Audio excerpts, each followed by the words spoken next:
Chaela kudya zvemahara sehonje. Upengi. Mhavha.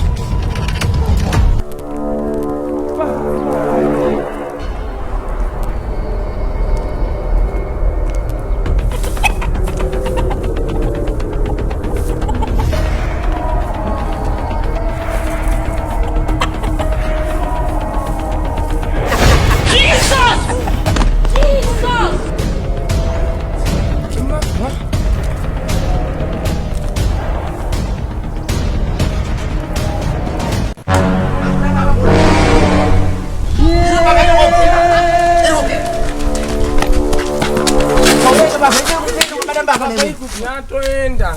Baba kuenda kupiko Mhavha pana penoenda kupiko. Taroti Mhavha yamba Sema ati Mhavha angachida kubika. huku.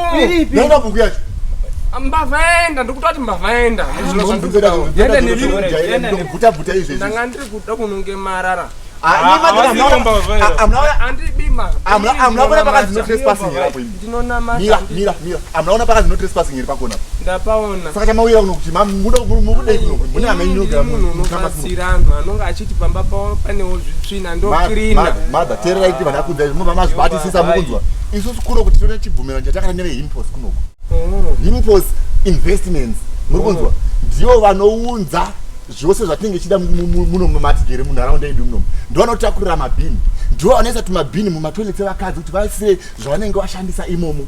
Mukunzwa. Ndivo vanotifilitira inda. Impulse ndivo vakatifilitira kunyange necorona munharaunda yedu muno. Haina mbobvira tibata muno. Zvinzwa mukwasha. Zvese zvinofilitwa. Saka imhosva iro ndadaidzira kuti Mhavha. Mbavha vanhu asi ambuya nini. Muno mutima properties zedu tingetira kuti tichengetedze. Ndosamana pane ka boom gate apo pakanyorwa kuti no trespassing. Haikona angopota muchingopotera kwese kwame mapotera. Ndazvinzwa. Tinochengetedza neimpulse muno. Fambai mumbe. Baba napo. Chende. Kuti kuno. Chaidzo.